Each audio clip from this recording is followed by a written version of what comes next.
कल हमने blood topic start किया था, जिसमें मैंने आपको पहले ही बताया था कि ब्लड को हम 3 पार्ट में लेके चलेंगे, जिसमें फर्स्ट पार्ट में हम केवल ब्लड के बारे में पढ़ेंगे, बेसिक इन्फॉर्मेशन रिगार्डिंग ब्लड। और सेकंड पार्ट जो हम लेके चलेंगे उसमें हम पढ़ेंगे ब्लड ग्रुप के रिगार्डिंग जितनी भी इन्फॉर्मेशन है उसको लेंगे। एंड ब्लड ग्रुप को कंप्लीट करने के बाद हम ब्लड क्लॉटिंग के लिए जाएंगे एंड उसके बाद हम ब्लड सर्कुलेशन को कवर करेंगे। तो आज जो हमारा पहला मतलब जो मेन टॉपिक है आज के लिए वो हमारा है ब्लड ग्रुप। ठीक है, इसमें हम बात करते हैं कि इसमें हम पहले कुछ क्वेश्चंस को देखेंगे, क्योंकि पहले क्वेश्चन आता है अकॉर्डिंग टू मी, मैं आप लोगों का नहीं जानती, कि पहले हमारा क्वेश्चन आता है किसी भी चीज़ का, उसके बाद ही उसका आंसर आता है। जैसे पहले प्रॉब्लम आती है और उसके बाद ही सॉल्यूशन आता है। ठीक है, हम सॉल्यूशन को पहले नहीं खोजते। ठीक है, तो इसी तरीके से हम ब्लड ग्रुप को लेके चलते हैं। तो इसमें हम पहले कुछ क्वेश्चंस मैं आपसे पूछना चाहूँगी। ठीक है, अगर आपको आता है तो वेल एंड गुड है, अदरवाइज हम अपने वीडियो में इन सभी क्वेश्चंस के आंसर को इजीली कॉन्सेप्ट को समझते हुए फाइंड आउट कर लेंगे। ठीक है, जैसे पहला क्वेश्चन है कि ब्लड ग्रुप का निर्धारण कौन करता है, एंटीजन किस में पाया जाता है, कौन सा ब्लड ग्रुप है जिसमें एंटीबॉडी नहीं पाए जाते, कौन सा ब्लड ग्रुप है जिसमें एंटीबॉडी नहीं पाए जाते, सॉरी एंटीबॉडी की जगह एंटीजन होगा। एंड RH फैक्टर क्या होता है, एरिथ्रोब्लास्टोसिस एक डिसीज है वो क्या होती है, and O blood group universal donor क्यों है, and the AB blood group जो है वो यूनिवर्सल रिसिपेंट क्यों है। ये तो हम बेसिकली जानते हैं कि O ब्लड ग्रुप सभी को दे सकता है इसलिए यूनिवर्सल डोनर है। ठीक है, बट क्यों दे सकता है हम फाइंड आउट करेंगे। एंड AB ब्लड ग्रुप है वो यूनिवर्सल रिसिपेंट है।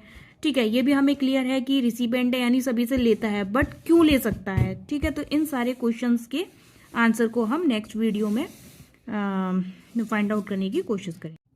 ठीक है, तो पहला जो हमारा क्वेश्चन है पहले हम उसके बारे में बात करते हैं, ब्लड ग्रुप का निर्धारण कौन करता है। ठीक है, तो हम बात करेंगे कि ब्लड ग्रुप के लिए रेस्पॉन्सिबल कौन है। हम कैसे फाइंड आउट कर सकते हैं कि मतलब क्या चीज़ होगी जिससे हम ब्लड ग्रुप निकाल सकते हैं। ठीक है, ये कॉन्सेप्ट समझने के बाद अगर आप चाहें तो अपना ब्लड ग्रुप खुद से चेक कर सकते हैं। ठीक है, इसमें क्या है कि जैसे प्लाज्मा आप जानते हैं, मैंने ब्लड चैप्टर में कवर किया है कि ब्लड 2 पार्ट से मिलकर बनता है। लिक्विड पार्ट इज प्लाज्मा जो कि 60% पार्ट ऑफ ब्लड है, एंड RBC जो है 40% सॉरी रुधिराणु 40% होता है, जिसके 3 पार्ट हैं, RBC, WBC एंड प्लेटलेट। ये उसी का एक पार्ट है रुधिराणु का। ठीक है, अब बात आती है कि और रुधिराणु का 95% पार्ट जो है वो RBC होता है। अब हम बात करते हैं कि प्लाज्मा में होता है एंटीबॉडी एंड RBC में होता है एंटीजन।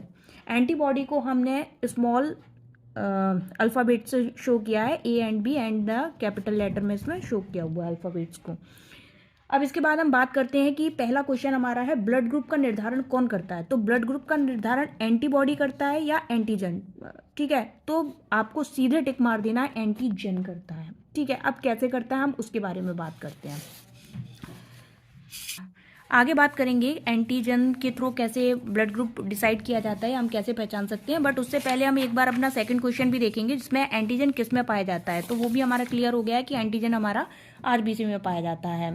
ठीक है, देखिए बहुत ईजी है, आप खुद से भी अपना ब्लड ग्रुप चेक कर सकते हैं, और जो हम पैथोलॉजी में जाके चेक कराते हैं तो वो भी कैसे चेक करते हैं। देखिए सबसे पहले हम क्या करते हैं कि ब्लड का एक सैंपल लेते हैं और उसको स्लाइड में एक पतला सा ब्लड को एक लेयर बना लेते हैं। ठीक है, उसके बाद उसको माइक्रोस्कोप से चेक किया जाता है, और जिसमें हम स्ट्रक्चर के बेसिस पर डिसाइड करते हैं कि वो ब्लड ग्रुप A है, B है, AB है या फिर O ब्लड ग्रुप है।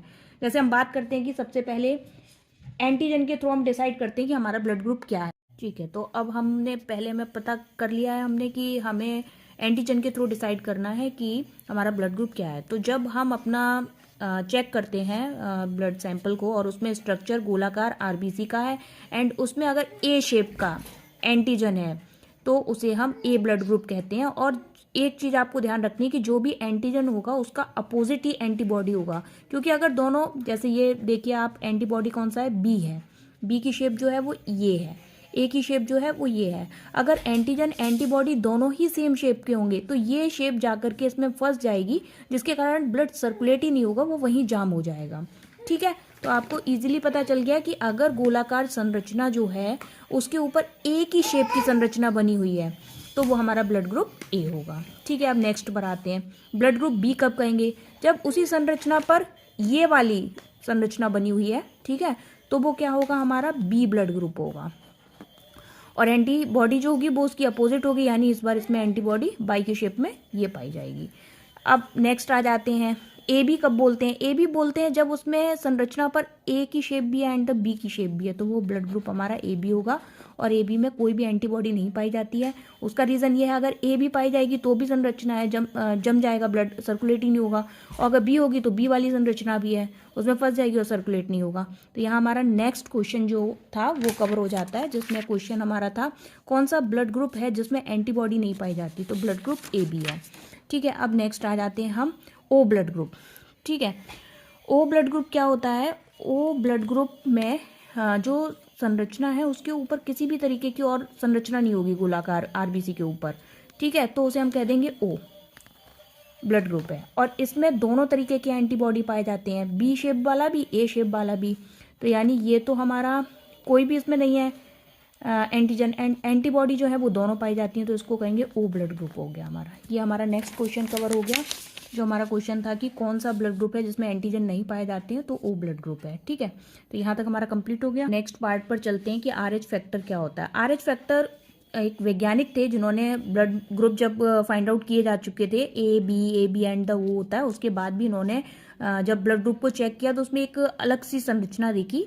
और इन्होंने ये जो एक्सपेरिमेंट किया था वो एक रीसस बंदर जो होते हैं, जो हमारे आस पड़ोस में मतलब नॉर्मली दिखाई देते हैं, उन्हीं पर की थी। और उन्हीं के 2 अल्फ़ाबेट के नाम पर इसका नाम आरएच फैक्टर रख दिया गया था।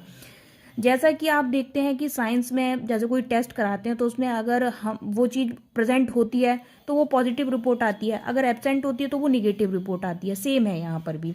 जैसे कि मान लीजिए कि आरबीसी का जो संरचना है वो ये आई है और इसके ऊपर ये संरचना है, यानी ब्लड ग्रुप तो हमें क्लियर हो गया कि ए है। ठीक है, लेकिन उसमें इस तरीके के स्ट्रक्चर और पाया जाता है, तो यानी प्रेजेंट है तो पॉजिटिव, यानी ए पॉजिटिव है वो। और अगर एब्सेंट है तो उसको कहते हैं कि ए निगेटिव है वो। ठीक है, बस यही कॉन्सेप्ट है आरएच फैक्टर का, जो कि हमने पढ़ा हुआ है। यहाँ देख लीजिए आरएच फैक्टर क्या होता है। ठीक है, तो आपको क्लियर हो गया आरएच फैक्टर क्या, पॉजिटिव एंड नेगेटिव। फिर नेक्स्ट क्वेश्चन है एरिथ्रोब्लास्टोसिस क्या होता है। एरिथ्रोब्लास्टोसिस एक डिसीज़ है जिसमें एक हस्बैंड है, एक वाइफ है। ठीक है, हस्बैंड का मान लीजिए कि ब्लड ग्रुप ए है एंड वाइफ का भी मान लीजिए ब्लड ग्रुप ए ही है, बट इसका आरएच फैक्टर के बेसिस पर देखते हैं ये बीमारी। इसका ब्लड ग्रुप है पॉजिटिव और इसका ब्लड ग्रुप है निगेटिव। तो क्या होगा कि इनका पहला बच्चा जो बेबी होगा वो तो मतलब ठीक होगा, लेकिन जो दूसरा बेबी होता है वो नहीं बचता है, या तो उसको ग्रोथ प्रॉब्लम हो जाती है, कुछ भी ऐसा रहता है। तो ज़्यादातर लोगों के देखा गया एक ही बच्चा होता है ऐसे लोगों के, और इसी डिसीज़ को हम एरिथ्रोब्लास्टोसिस कहते हैं। और इसके सॉल्यूशन के लिए प्रेगनेंसी के बाद इंजेक्शन भी दिया जाता है और प्री मैच्योर डिलीवरी भी कराई जाती है। ठीक है, तो ये भी क्वेश्चन हमारा कंप्लीट हो गया। अब आता है O blood group universal donor क्यों है। मैंने बता दिया ओ ब्लड ग्रुप में कोई भी एंटीजन ही नहीं है तो किसी को भी दिया जा सकता है। ए बी यूनिवर्सल रिसिपेंट क्यों है, क्योंकि इसमें कोई भी एंटीबॉडी नहीं होती है, जिसके कारण ये किसी को भी ये किसी से भी ब्लड ले सकता है। ठीक है।